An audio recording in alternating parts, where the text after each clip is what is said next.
ఆయన బిడ్డలను ఆయన దీవించాలని ఆయన ఇష్టపడతా ఉన్నాడు. ఇక్కడ సంఖ్యాకాండము 24:1 ఏమని చెప్తుందంటే, ఆశీర్వదించుట, దీవించుట దేవుని దృష్టికి మంచిదంట. అంటే ఆయన మంచి లక్షణము కలిగి ఉన్నాడు, ఒక మంచి స్వభావము కలిగి ఉన్నాడు.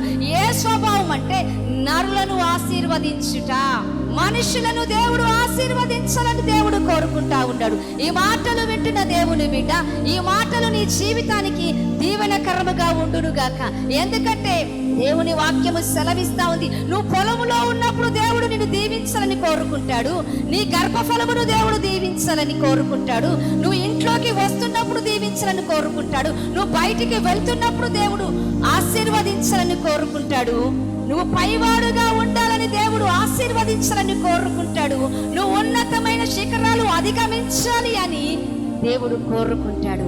దేవుడి యొక్క కోరిక, దేవుని యొక్క స్వభావం ఏంటంటే నిన్ను ఆశీర్వదించాలని. ఏప్రిలకు రాసిన పత్రిక 6:14 దేవుని మాట సెలవిస్తా ఉంది, నిశ్చయముగా నేను నిన్ను ఆశీర్వదించదను.